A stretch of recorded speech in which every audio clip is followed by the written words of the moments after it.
Let's take all those sad, half-used bags of frozen vegetables that are in your freezer right now and turn them into something you're actually going to want to eat. So you can use any mix of frozen vegetables that you have for this recipe, but you're gonna want a total of 3 pounds. So we'll start by weighing out 3 pounds of frozen veg. If you want to measure in cups, it's about 9 cups. This recipe as a whole is very forgiving, so don't worry if you don't have a food scale. You can eyeball it, you can measure it into 9 cups. It can take it.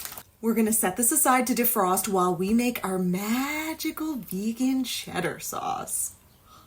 And don't forget to preheat your oven to 350 Fahrenheit. To a medium saucepan, add 2.5 cups of water, 1/3 cup cashews, 1/3 cup red lentils. The red lentils may seem a little weird, but trust me, they're going to give us that globby Velveeta cheese sauce texture that'll blow you away. 2 tablespoons nutritional yeast, 2 tablespoons white miso paste. We love the Miso Master Mellow White Miso for this. It's gonna add that fermented Parmesan-y, cheddar-y tang, and a teaspoon of sea salt. We're gonna cover this and bring it to a boil on the stove. When you boil red lentils, they can really cook up quickly, so make sure you keep an eye on it. When you see it start bubbling up like this, remove the lid, give it a good stir, turn the heat to low, put that cover back on, and cook for 10 minutes. Carefully transfer this mix to a heat-safe, high-powered blender, like a Vitamix or a Blend Tech, or we're using the Salton Power Blender, which I highly recommend for a high-quality, budget-friendly option. Now set this aside while we prepare the rest of the casserole for it to cool off a little bit before we blend it.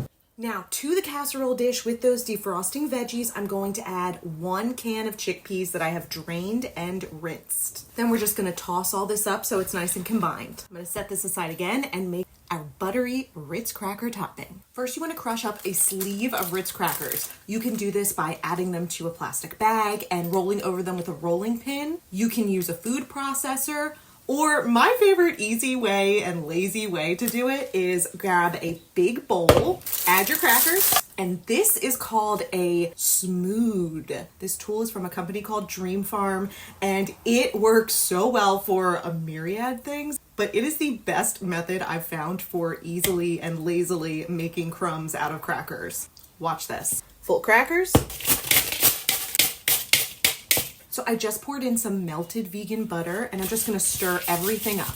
Now let's set this aside and finish making that vegan cheese sauce. To your blender, add 1.5 cups of shredded vegan cheddar. I'm using this Parmella brand that I found at Grocery Outlet on Welsh Road recently. It has an awesome flavor.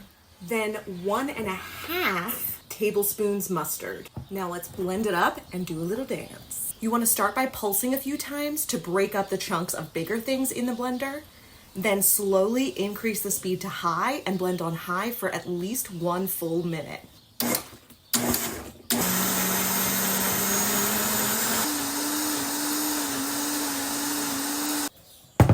it smells so good. Et voila. Homemade dairy-free Velveeta cheese sauce. Okay. Pour this cheesy goodness all over these veggies.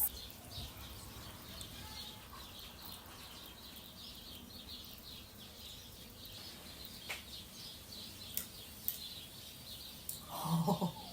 Sprinkle those buttery Ritz cracker crumbs evenly on top. I'm gonna bake this at 350 degrees Fahrenheit for 45 to 60 minutes until the bottom is nice and bubbly and those Ritz crackers are beautifully browned on top. While you wait, I highly recommend getting a rubber spatula and cleaning out the rest of that cheese sauce from the blender. This is definitely a blender licking kind of sauce. Very tasty. Isn't it? This will get people eat their veggies. And the Ritz crackers don't hurt. Oh my gosh, look at that beautiful cheddar sauce cascading. Cha-ching. Ooh, that's a nice one. Look at that, that's pretty. Beautiful. That's pretty. Cheers. Ding. Enjoy. It's delicious.